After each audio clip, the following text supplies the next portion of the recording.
Digital marketing के हवाले से। अच्छा, अभी आपने बीच में डिस्कस किया कि जैसे आपको 3 बार आप रिजेक्ट हुए, उसमें फेलियर आया, तो उससे कैसे ओवरकम हुए? क्योंकि आज हमारे यहाँ अगर नौजवान कहीं घबराते हैं, कहीं फंसते हैं। देखिए, failure is the part of success और सबसे मेजर पार्ट यही है। ओवरकम अली भाई किस तरह से किया है कि सिंपली कोई नेगेटिव रिव्यू दे रहा है तो इट्स मीन कि वो मेरे लिए सबसे बड़ी लर्निंग है।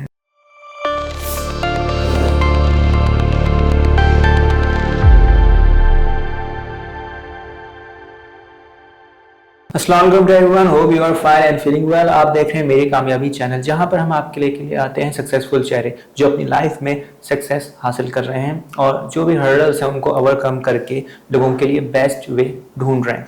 तो आज हमारे साथ मौजूद है मिस्टर बिलाल कुरैशी, जो कि एक डिजिटल मार्केटर हैं, एंटरप्रेन्योर हैं और ऑप्टिमाइज स्पेस सोल्यूशन के सीईओ भी हैं। और ये कंपनी को लीड जनरेशन, एसईओ वगैरह करके दे रहे हैं, जिससे उनकी ग्रोथ में हेल्प हो रही है। तो जानना चाहेंगे इनकी कामयाबी का सफर। Let's start our show. अस्सलाम वालेकुम बिलाल। वालेकुम सलाम अली भाई, कैसे हैं? अल्हम्दुलिल्लाह, मैं बिल्कुल ठीक। और आपके मिजाज कैसे हैं भाई?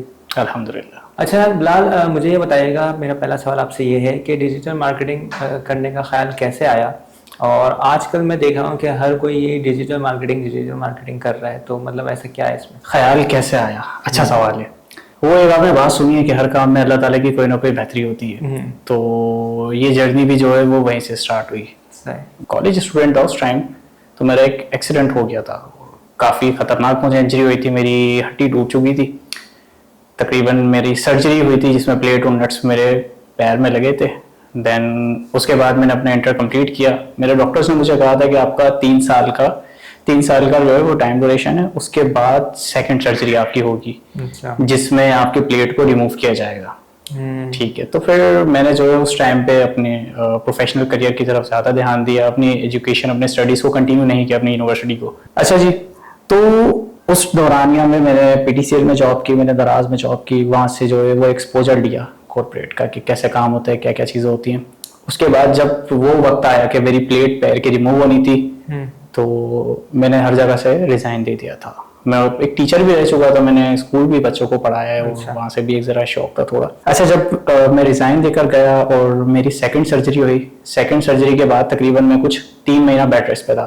अब आपको पता है एक शख्स जो कि जॉब पर्सन है, एक सर्टेन अमाउंट उसके पास मंथली उसके अकाउंट में आ रही है और उसके अपने खर्चात, फैमिली, सारी चीज़ें हैं, वो एकदम से अगर घर पे बैठ जाए तो उसके लिए बहुत मुश्किल होता है। तो मुझे मेरे एक दोस्त ने प्रेफर किया कि यार तुम डिजिटल मार्केटिंग क्यों नहीं कर लेते, और आज वो मेरे साथ भी आए हुए। मैंने डिजिटल मार्केटिंग के बारे में सुना तो बहुत था और मैंने ट्राई किया। मैंने बोला ठीक है मैं करता हूँ। तो एक इदारे से मैंने जाकर डिजिटल मार्केटिंग और एसईओ का कोर्स किया। बेसिकली एक ही उसमें डोमेन में आती है। मैंने कोर्स किया। कोर्स करने के बाद हमने वहीं पे फ्रेंड्स ने एक आइडिया वहाँ पे जो है वो बनाया कि मार्केटिंग एजेंसी ओपन करते हैं। अच्छा, मैं तो जॉब मैंने की थी कॉल सेंटर्स के अंदर। To be very serious note, कुछ भी नहीं पता था कि क्या डिजिटल मार्केटिंग, क्या सॉफ्टवेयर हाउस। मुझे तो लगता था कि ऑफिस वर्क जो है, जो ऑफिस वर्क होता है वो डेटा एंट्री ऑपरेटिंग या कॉल सेंटर वाला होता है बस। अच्छा, अब मेरा जो दोस्त था जिसने मुझे ये आइडिया बताया, तो वो खुद इस रेलेवेंट फील्ड का ही बंदा था। वो खुद जो है वो क्लाइंट्स के लिए काम कर रहा था और डिफरेंट कंपनीज के अंदर इंटर्नशिप भी कर रहा था रिमोटली, और उसके निज़ाम चल रहे थे। तो उसको एक सिस्टम मालूम था, तो उसने हमें बोला करते हैं। मैंने बोला ठीक है भाई करो, क्या होगा? बोलता पैसा आएगा। पैसा आएगा, ठीक है। अच्छा जी, अब वो कोर्स किया। ठीक है, कोर्स करने के बाद फिर वहीं पे एक इंक्यूबेशन भी है, तो वहाँ पे हमने जो है वो अपने स्टार्टअप को इंक्यूबेट किया। तकरीबन कोर्स की जो ड्यूरेशन थी वो 6 महीने की थी और इंक्यूबेशन पीरियड जो था वो भी 6 महीने का था। ठीक है, और इंक्यूबेशन के अंदर तकरीबन पूरे इंस्टीट्यूट के अलावा बाहर से भी काफ़ी स्टार्टअप से जिन्होंने पिच किया, एंड अल्हम्दुलिल्लाह we are the one of जो कि वहाँ पे सिलेक्ट हुए। और फिर वो स्टूडेंट से इंक्यूबिटी वाली हमारी जर्नी स्टार्ट हुई। अब वहाँ पे हम चीज़ों को देख रहे हैं, सीख रहे हैं, गेस्ट स्पीकर आ रहे हैं, वो सेशंस दे रहे हैं। वो हमारे लिए बिल्कुल नई चीज़ थी कि इस तरह से भी होता है, पब्लिक स्पीकिंग किस तरह से होती है, इसको कहते हैं नेटवर्किंग क्या होती है। ये सारी चीज़ें हम वहाँ से सीख रहे हैं। सीखते लोग जो हमारे साथ शुरू में जुड़े थे, कुछ 5 लोग थे। वो 5 से करते करते एक रह गया। वो एक मैं ही था, अकेला था। मुझे आज भी अच्छे से याद है कि जब मैंने अपने स्टार्टअप को पिच किया था वहाँ पे उस इदारे में, हुनर फाउंडेशन में, पिच डेक के 3 राउंड्स वो लोग बेसिकली करते हैं और तीनों राउंड्स में इंडस्ट्री के अलग अलग लोगों को बुलाते हैं और उनको एज ए जज वहाँ बिठाते हैं। तो मैं तीनों राउंड में बहुत बुरी तरीके से फेल, बहुत बुरी तरीके से। खैर क्योंकि कुछ पता भी नहीं था और सडन चीजें इतनी होती गई, वो बस समझ नहीं आ रहा था कि ये क्या हो रहा है। बट अल्हम्दुलिल्लाह गिव अप नहीं किया, एक होप थी, उम्मीद की एक छोटी सी रोशनी नजर आई, तो करते रहे, वहां से चले गए, वहां की जर्नी खत्म हुई। जब वहां से बाहर निकले तो फिर कुछ लोगों से मुलाकात हुई, जिसमें मेरे एक मेंटोर है, मैं नाम लेना चाहूँगा उनका, सर दानियाल। उन्होंने मुझे बहुत सपोर्ट किया इस चीज़ के अंदर, लाइक यहाँ से यहाँ तक ले जाने में उनका बहुत बड़ा हाथ है। और ज़िंदगी में आपकी एक मेंटोर आपका होना लाजमी है, without mentor you are nothing. बिल्कुल। तो उन्होंने हमें कुछ मजीद रास्ते हमारे लिए खोले।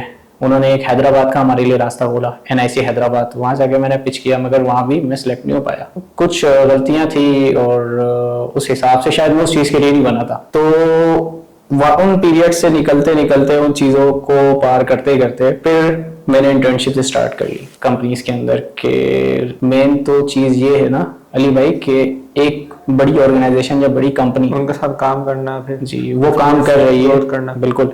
अब वो ग्रो कर रही है, वो भी जाहिर सी बात है जीरो से स्टार्ट हुई होगी, जीरो से स्टार्ट होकर यहाँ पहुंची है ना।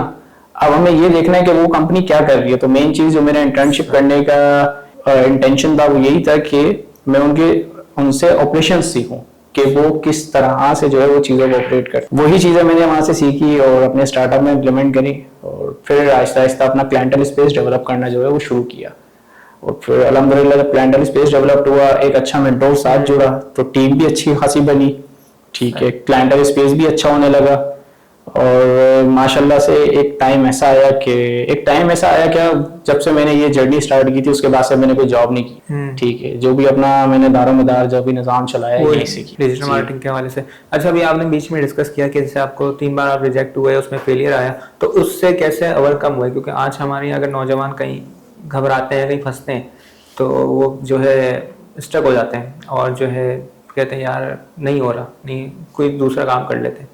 तो किस तरह ओवरकम किया उसको? देखिए, failure is the part of success, और सबसे मेजर पार्ट यही है। ओवरकम अली भाई किस तरह से किया है कि सिंपली मुझे अगर कोई नेगेटिव रिव्यू दे रहा है, ठीक है, तो इट्स मीन कि वो मेरे लिए सबसे बड़ी लर्निंग है। हमारे यहाँ में ये होता है, कोई अगर नेगेटिव अपना रिव्यू देता है या नेगेटिव इम्पैक्ट देता है आपको, तो बंदा जो है डीमोरलाइज हो जाता है, बस टाइम जो है ना थोड़ा कॉन्फिडेंट लूज कर जाता है। तो उसको हम कैसे सेट करें? उसको देखिए कैसे सेट करना, सारी बात होती है अली भाई आपके माइंडसेट के ऊपर कि आपने अपना माइंडसेट कैसा रखा हुआ है। अब नेगेटिव बातों को जो है वो लोग दिल पे ले जाते हैं, दिल पे ले जाने के बाद जो है वो बोलते हैं मैं बदला लूंगा। एक ये चीज है। एक वो होते हैं जिन्होंने नेगेटिव बात सुनी, इस कान से सुनी, इस कान से निकाल दी। हाँ, उनको बल्कि ये बोलना चाहिए कि दिल पे जख्म खाते हैं, फिर हम अपना अच्छा काम करते हैं। बहुत अच्छी है, तो ये हकीकत है। और जो तीसरे किस्म के लोग होते हैं ना, वो उस चीज को सुनते हैं, उस चीज को सुनने के बाद उसको यहाँ पे बिठाते हैं। यहाँ बिठाने के बाद जो है ना वो यहाँ से नहीं सोचते, वो यहाँ से सोचते हैं कि अगर उस बंदे ने कहा है ना तो मेरी क्या ऐसी गलती थी या मैंने क्या गलती करी, ठीक है, उसी चीज को मैंने सीखना है। जब आप सर क्लास में बैठे होते हैं, एक मिसाल देता हूँ सर, कोई 3 या 4 क्लास का बच्चा है, ठीक है, टीचर ने उसको क्लास में खड़ा किया और उसके हाथ में बुक है, उसको कहा बच्चे को कि आप जो है वो रीडिंग करें। अब बच्चा रीडिंग कर रहा है, रीडिंग करते करते वो एक वर्ड जो है वो गलत स्पेल कर दिया उसने। टीचर उसको वहां से शाउट भी कर सकता है, टीचर उसको वहां से उसको करेक्शन करके भी बता सकता है। सो इट्स मीन कि आप वो गलत थोड़ी है, वो तो आपको सही बता रहा है, ठीक है, आपने गलती की है। तो यही चीज यहाँ पर भी है, अगर मैंने कोई भंड किया है या तो फिर मेरे से कोई चीज मिस्ड आउट हुई है, ठीक है, या मैंने जो है वो चीजें पूरी नहीं की अपनी, तो जाहिर सी बात है मुझे उसी का फीडबैक मिलेगा। बिल्कुल। तो वही फीडबैक मैंने देखना है, उसी चीज से मैंने सीखना है, ठीक है, उसी चीज को मजीद इम्प्लीमेंट करना है और आगे बढ़ना है। एक बार आपने एक गलती जो कर दी ना, अगेन एंड अगेन अगर आप वही गलती करेंगे तो फिर कोई फायदा नहीं है। एक बार गलती की, सीखें उससे, लर्निंग लेने के बाद आप आगे बढ़ें, दोबारा वो चीज ना दोहराएं। जैसे आपने डिजिटल मार्केटिंग की फील्ड सेलेक्ट की है, तो आप ये बताएं मुझे, जैसे पेरेंट्स होते हैं बच्चे का ख्याल करते हैं, तो वो क्या सोचते थे कि हमारा बच्चा क्या बने, उनके क्या डिजायर थी, और आपने उनके डिजायर के मुताबिक फील्ड चूज की या अपना राय रखी? क्योंकि बास टाइम हम लोग जो अपनी फील्ड सेलेक्ट करते हैं, जैसे इंटर के बाद या मैट्रिक के बाद, तो देखते हैं यार दोस्त ये कर रहे हैं तो वो भी हम कर लें, या कोई ये कर रहा है कज़न तो हम ये कर लें, तो किस तरह करियर चूज करें? अली भाई, आज के दौर में तो सबसे बड़ा मसला ये है कि अपने मामू के बेटे को देखो, चाचा के बेटे को देखो। ये तो पहले से होता आ रहा है। जी, तो यही चीज पहले से होती आ रही है और आज भी यही चीज जो ज्यादातर चल रही है। अच्छा, आपको अगर अपना करियर सिलेक्ट करना है ना सर, तो सबसे अच्छा अगर आपको सर्वे चाहिए या फीडबैक चाहिए तो आप कॉलेज के स्टूडेंट्स को देखें। आप उनसे पूछेंगे ना कि बेटा तुमने ये फील्ड क्यों सिलेक्ट की, तुम्हें पता है कॉमर्स क्या होती है? बोला मुझे तो नहीं पता, वो मेरे कजन ने बताया था कि कॉमर्स जो है वो इजी होती है, इजीली क्लियर हो जाती है, मैंने कर ली। किसी से पूछा, हाँ भाई तुमने आर्ट्स क्यों लिए? आर्ट्स क्या होती है? पता ही नहीं है। लेकिन भाई ने बोला फील्ड की अपनी अपनी डिफिकल्टीज हैं। जब आप बंदा जाता है उस फील्ड में पढ़ना पड़ता है, उसके मुताबिक अकॉर्डिंग टू सिलेबस जो होता है, हर चीज में मेहनत करना पड़ती है। बिल्कुल सर, मेहनत है। बट एक बच्चा, ठीक है, जिसको कॉमर्स का सी भी नहीं आता और उस बच्चे ने या तो घर वालों की फोर्स से या तो फिर किसी भाई या उसके कहने पे ले ली वो चीज, अब उसका अगर इंटरेस्ट ही नहीं है तो फिर कोई फायदा नहीं है। अब इस चीज में देखें, ये किया जा सकता है कि सबसे पहले जो है वो आपको अपना इंटरेस्ट देखना है कि आपका इंटरेस्ट किस चीज के अंदर है। ठीक है सर, अगर आपका इंटरेस्ट, एक मिसाल देता हूँ मैं, अभी टैक्स, अकाउंटिंग, कॉमर्स, ठीक है, स्टैट्स, इनकी तरफ नहीं जाता, मैं सिंपली मार्केटिंग के हवाले से मैं करता हूँ बात। अब मिसाल के तौर पर मैंने जो है वो इस डोमेन में आना है, बट मेरा माइंड जो है ना वो क्रिएटिव है, ठीक है, तो मैं सबसे पहले क्या करूंगा, अच्छा मशवरा क्या लूंगा जो कि बच्चे करते हैं, वो अपने टीचर से लाजमी मशवरा करते हैं कि सर मैं क्या करूं। अक्सर जो उस्ताद है वो कहाँ पे फेल हो जाते हैं, उस्ताद की भी एक कोताही होती है, वो बच्चे को अपना बता रहे होते हैं कि आप ये करो ये करो ये करो। वो बच्चे से कभी ये नहीं पूछते कि बेटा आपका इंटरेस्ट क्या है। आप उससे सिर्फ एक दफा पूछ लो कि आपका इंटरेस्ट क्या है, वो बच्चा खुद बताएगा। वो आपको डायरेक्टली नहीं बोलेगा कि मुझे ग्राफिक डिजाइनर बनना है, मुझे वीडियो एडिटर बनना है। बच्चा बोलता है कि यार मुझे ड्रॉ करने का बहुत शौक है, मुझे आर्ट करने का बहुत शौक है, वो अपनी स्किल्स बताएगा तो उसके मुताबिक। जी, बच्चा अगर आके आपको बोलता है कि मुझे जो है ना वीडियोस बनाने का शौक है, तो आप बोलते हो यार ये क्या शौक पाल लिया। आप देखें सर, बड़े बड़े स्टूडियोज बैठे हुए, बड़े बड़े फिल्म मेकर्स बैठे हुए जो कि ये काम कर रहे हैं। मीन्स के बच्चे ने सिर्फ आपको इतना आगे बताया कि मुझे आर्ट का बड़ा शौक है, तो आप उसको जो है उसके अंदर की क्रिएटिविटी देख के उसको ग्राफिक डिजाइनिंग सजेस्ट कर सकते हो, क्योंकि उसको आर्ट का शौक है ना, तो वो अपनी आर्ट जो है वो डिजिटली यूज करे। बच्चा बोलता है कि मुझे जो है वो सोशल मीडिया का शौक है बड़ा, ठीक है, मैं सोशल मीडिया पे कुछ ना कुछ करना चाहता हूँ, तो आप उसको डिजिटल मार्केटिंग प्रेफर कर सकते हैं। बच्चा कहता है कि मुझे जो है वो ई कॉमर्स करना है, तो आप उसको ई कॉमर्स की तरफ राउट कर सकते हो। तो सबसे मेन जो चीज है तो स्टूडेंट्स के लिए भी खास तौर पर मैसेज है वो ये कि भाई अगर किसी से मशवरा ले रहे हो आप, तो एक दो बातों का तो खास तौर पे ख्याल रखना। उस बंदे से मशवरा लेना जो आपसे आपका सवाल पहले पूछे, सवाल पूछने के बाद आपसे फिर सवाल करे कि बेटा आपका इंटरेस्ट क्या है, तो वो बंदा आपके लिए राइट है। रादर देन कि आप किसी के पास गए, सर मुझे ये बताएं कि मैं आगे क्या करूं, सर बोलते बेटा कॉमर्स कर लो, इकोनॉमी कर लो, इकोनॉमी पढ़ लो, स्टैट्स होती है, इकोनॉमी होती है, जियोग्राफी होती है, कर लो इजी हो जाएगा। नहीं, ये नहीं करना, तो ऐसे लोगों से दूर ही रहना है। अच्छा, इनमें मतलब कितनी कंपनीज को आप जो है लीड जनरेशन करके दे रहे हैं, एसईओ करके दे रहे हैं, और ग्रोथ क्लाइंट को किस तरह सेटिस्फाई करना होता है? अच्छा अली भाई देखिए, हमारी सर्विस जो है ना सिर्फ एक सर्विस नहीं है लीड जनरेशन, हम लोग तकरीबन मल्टीपल सर्विसेज दे रहे होते हैं, लाइक 20 से ज्यादा हम लोग सर्विसेज दे रहे होते हैं। अब अगर मैं क्लाइंटल स्पेस की अपनी बात करूं तो अभी राइट नाउ जो मेरे पास ऑनबोर्डेड क्लाइंट है, वो मेरे पास 8 इस तरह के क्लाइंट है जो मेरे साथ ऑनबोर्डेड हैं, और वो मेरे पास रिटेनर वाले क्लाइंट्स हैं, ठीक है। इसके अलावा कुछ क्लाइंट्स मेरे पास ऐसा भी आता है जो कि मंथली बेसिस पे चल रहे होते हैं, मंथली बेसिस वन टाइम, ठीक है, वन टाइम पे मेरे पास आ रहे होते हैं, छोटा मोटा कोई भी काम हो गया उसका तो वो डिलीवर कर दिया। अच्छा जी, अब इस चीज की भी अगर मैं थोड़ी सी बैक स्टोरी बताऊं ना सर, तो सबसे बड़ा जो एक मार्केटर के लिए हेडेक होता है वो होता है पहला क्लाइंट ढूंढना। आपने वो वाला जो टास्क है वो हल कर लिया ना, तो फिर आगे आपके लिए थोड़ी ज्यादा चीजें आसान होने लग जाती है, और क्लाइंट भी आपके पास आना शुरू होता है। उसके लिए सबसे पहला काम आपका ये कि पोर्टफोलियो स्ट्रॉन्ग होना चाहिए।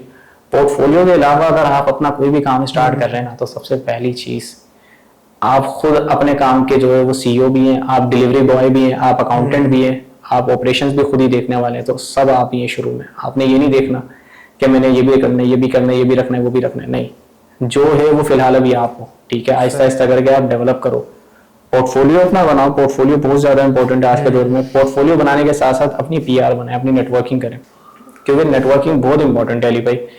और इसका हमारा जो काम होता है ना, सर्विस बेस्ड काम हमारा क्या कोई सा भी हो, वो चलता ही सब ट्रस्ट के ऊपर है, ठीक है, क्योंकि क्लाइंट जो है वो मेरे पास आ रहा है, वो मेरे पास आके मुझे पे कर रहा है, मैं उसको बदले में कोई प्रोडक्ट नहीं दे रहा, ठीक है, अगर मैं उसको कोई प्रोडक्ट दूँ समझ भी आता है, मैं उसको एक सर्विस दे रहा हूँ, तो उसमें सबसे अहम और इम्पोर्टेंट चीज है ट्रस्ट।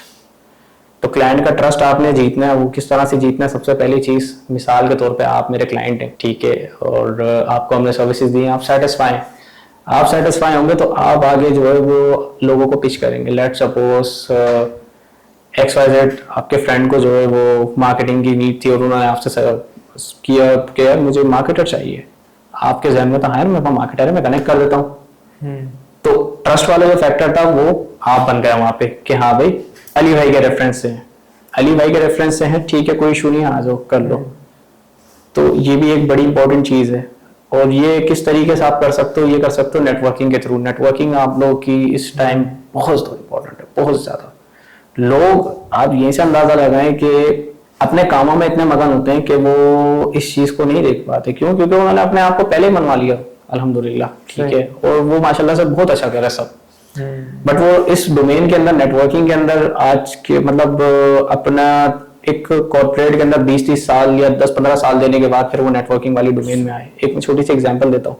तो सर हमारे और स्टूडेंट्स के लिए तो बहुत अच्छी अपॉर्चुनिटी है कि वो अभी से जो है वो आए। मिसाल के तौर पे आप अभी आते हैं तो आज से आने वाले 10 साल के बाद आप अपने आप को कहाँ पे पाते हैं, आपके पास कितना कनेक्शन होगा, आपको इंडस्ट्री में कितने लोग जानेंगे। और दूसरी एक और बात यहाँ पे ऐड ऑन करना चाहूंगा, लिंक्डइन भी सर बहुत इंपॉर्टेंट है। लोग बोलते तो है लिंक्डइन मगर करता कोई नहीं है।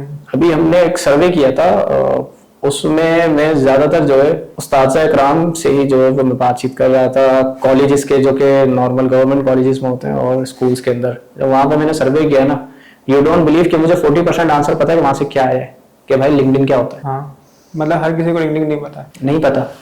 और कुछ ऐसे हैं कि जो लिंक्डइन के ऊपर काम कर रहे हैं मगर कोई विजिबिलिटी नहीं है।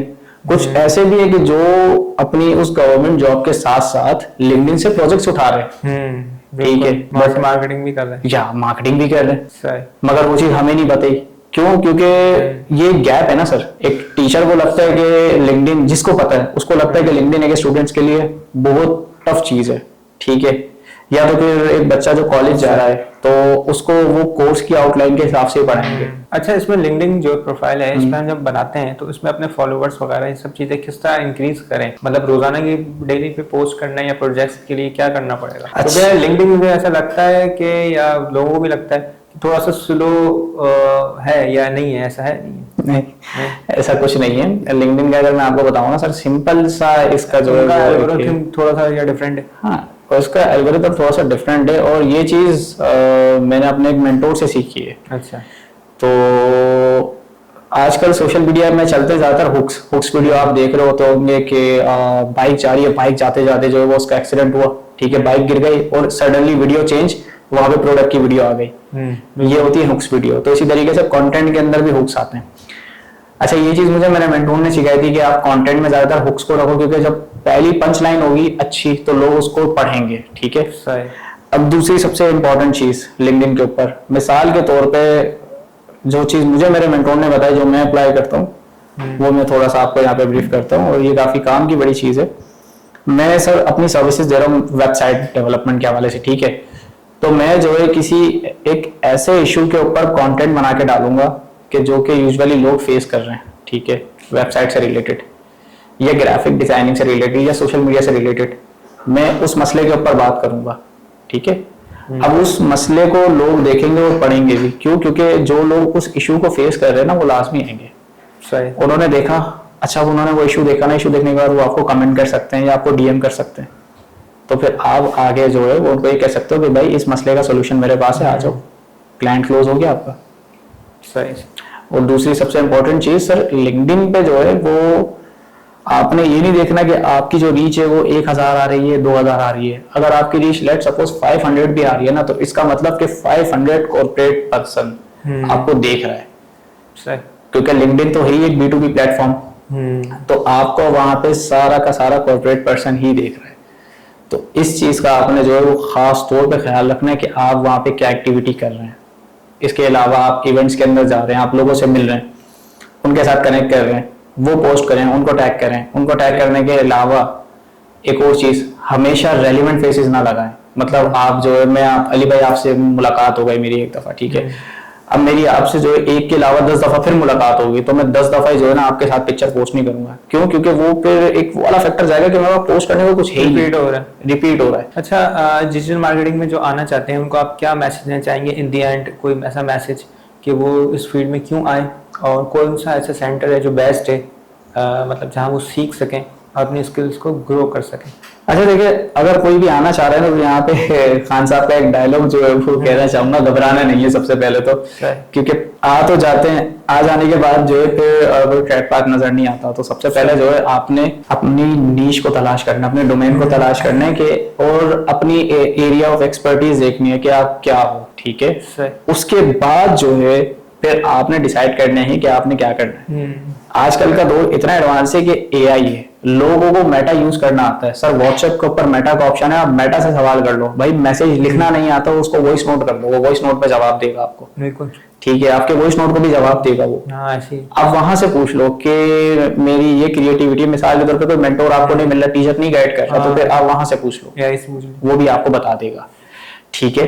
अच्छा जी, जब आपको आपकी नीश मिल जाएगी तो फिर आप जो है वो अपने एरिया में नियर बाय में देखें कोई अच्छा सेंटर। ठीक है, अच्छा सेंटर वो नहीं कि जहाँ पे आपका दोस्त जा रहा हो, आप वहां पे रिव्यूज लें कि कौन सा इंस्टीट्यूट जो है वो अच्छा है। ठीक है, और देखिए अच्छे तो इंस्टीट्यूट सारे ही होते हैं, मैं बुरा किसी को नहीं कहूंगा, ये बंदे के अपने माइंडसेट के ऊपर डिपेंड करता है कि वो कितना सीखना चाहता है और कैसे सीखना चाहता है, ये चीज। इसके अलावा ये कि पेशेंस होने चाहिए, पेशेंस बहुत ज्यादा जरूरी है आज के टाइम में। ठीक है, क्योंकि आसान नहीं होता, सम टाइम ऐसा होता है कि घर वाले भी सपोर्ट नहीं करते। ठीक है, अपने ओन पे करना पड़ता है। सम टाइम ये होता है कि आपको बहुत ज्यादा बैकलिस्ट सुनने को मिलता है, आपके घर से, आपके रिलेटिव से, आपके नेबर से, क्या फायदा, बिल्कुल आपके दोस्तों से, हर जगह से। तो ये सारी चीजें सुननी पड़ती हैं, इन सबको भी देखना पड़ता है, बट ये कि नजरअंदाज करें। ठीक है, पेशेंस जो मैंने बताया बहुत जरूरी है। पेशेंस आपके अंदर होंगे तो फिर आप हर चीज कर लेंगे, क्योंकि 6 महीने में कोर्स आपने सीख लिया, सीखने के बाद फिर आप पोर्टफोलियो बनाए अपना। अब पोर्टफोलियो बनाने के लिए जरूरी नहीं है कि आपके पास कोई क्लाइंट होना चाहिए। सर आपका छोटा मोटा सा बिजनेस भी क्यों ना हो, ठीक है, आपके फादर का सिंपल सी, आपके फादर की अगर किसी चीज की शॉप ही क्यों ना है, फादर की, चाचू की, जिसकी भी, तो आप उस शॉप का जो है वो सोशल मीडिया पेज बना के उस पर छोटी मोटी पोस्ट लगा के डाल दें, एटलीस्ट वो आपका पोर्टफोलियो तो रेडी होगा।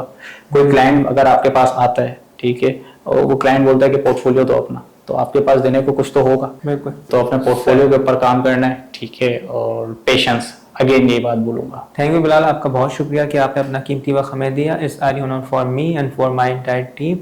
तो बहुत अच्छा लगा आपसे मिलकर, आपकी जो इंसाइटफुल बातें थी उनसे बहुत हम लोग अंदोज हुए, और ऑडियंस ने भी बहुत कुछ सीखा होगा। तो मिलते हैं फिर आपसे किसी नेक्स्ट एपिसोड में अपने नए मेहमान के साथ। तब तक के रखिएगा अपना ख्याल। अल्लाह हाफ़िज़।